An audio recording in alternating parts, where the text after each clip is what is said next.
I remember my father, he said when I was leaving, "Don't come back." And he told the guy, "Keep her, don't bring her back."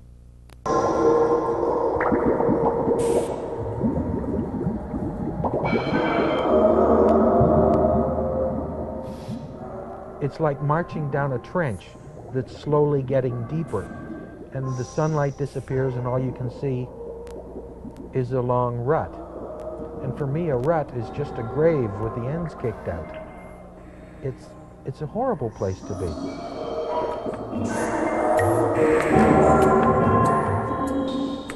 It's a very, very dead feeling that you just have nothing left.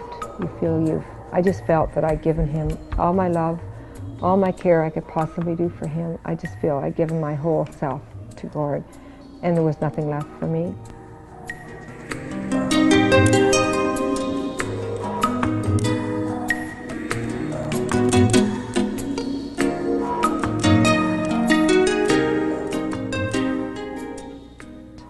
Depression can be a psychological reaction to a loss of something or someone very special to us.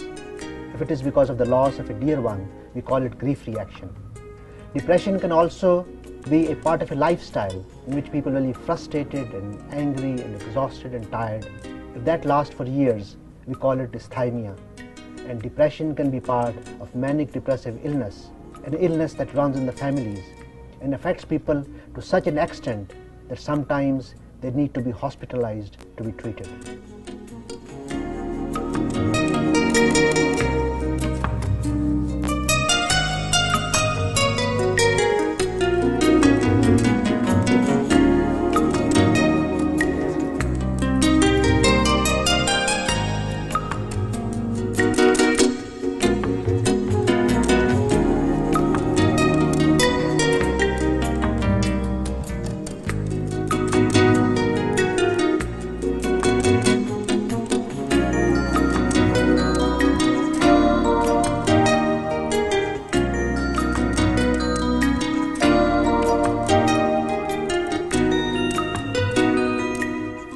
Chess is an interesting sort of thing in that it's my yardstick for reality. It's how I measure how Bill Clayton is doing in the world and how his brain is functioning. It's a very polite way to solve disputes. Two people, instead of beating the heck out of each other, play a game of chess and get their aggression out, or at least that's how I get my aggression out. Bill, who is a computer analyst, has been suffering from manic depressive illness for years. Although his illness has stabilized in recent years, he is still unable to work, and his family has found it difficult to cope with his illness. With the new advancements in treatment, depressed patients don't have to stay in the hospital for a long period of time. They're able to go back and live with the dear ones in their own homes. Such a situation, though good for the patients, has created new pressures and new challenges for their families and their communities. The thing that concerns me about this depression is that now that I'm ready for life and to emotionally love people, I may have driven them all away. So I worry about that.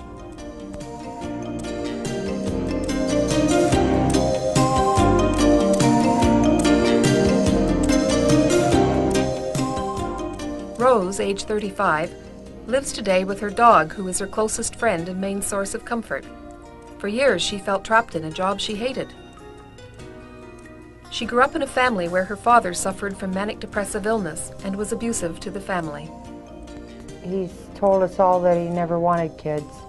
He made that quite clear. He used to frequently say that he never wanted kids. It was all your mother's idea, and that he should have went behind the woodpile and shook it off. And he accused me of things that I wasn't doing. Like at 12, if I was at a dinner table, he'd say, "You can't wait to eat your dinner." Again, you had to go outside and meet 6 boys behind the bushes. And none of that was happening, and none of that was true. I found it quite disgusting that he would say things like that, but that's just the way he was. And he treated my mother like a slave. He used to order her in from the kitchen to come in and change the TV channel for him.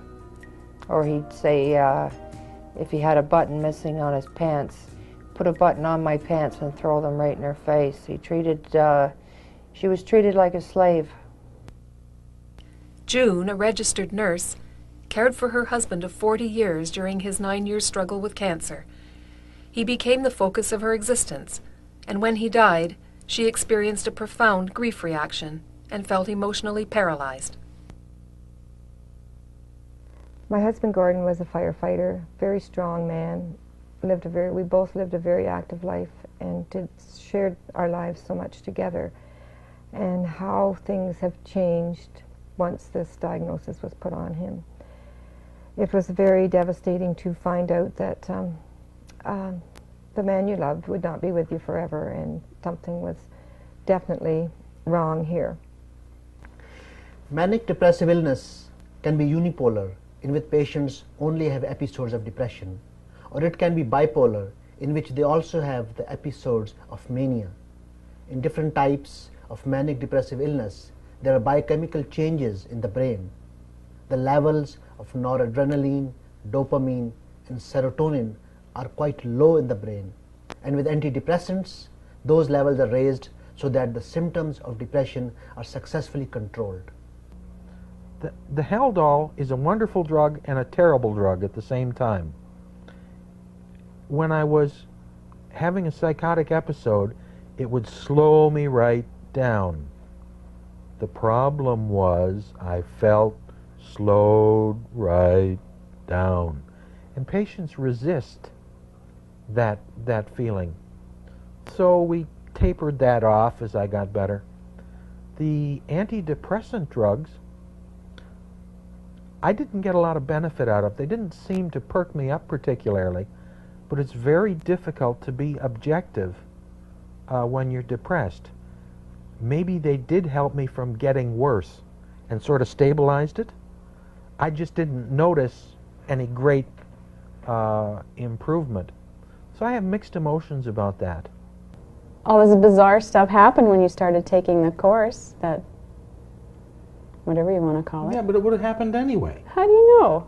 Well, I don't have statistics and numbers that I can prove anything with, but it was a coincidence that I found something interesting that I like to do outside of my work, which was boring the heck out of me, in the human relations field, and just because I was taking hypnosis courses to make some changes in myself, you think the two are connected.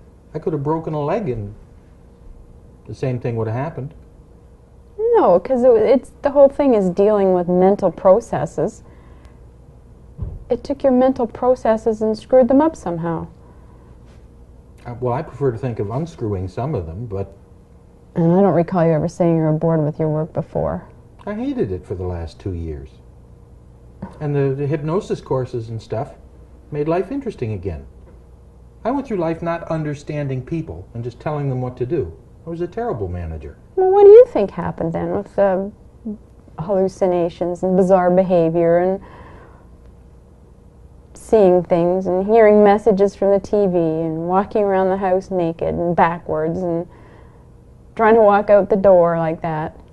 The manicky happened early on when I was having problems of work, in that I would get very excited, full of energy, convinced I was right on a project, and just go, go, go, go, go. But it didn't stop at a reasonable point. It would last for 2 or 3 days without sleep, and then I would start to imagine things such as messages coming from the TV directed at me, or secret things coming from the aquarium that I thought I was communicating with the universe in some way.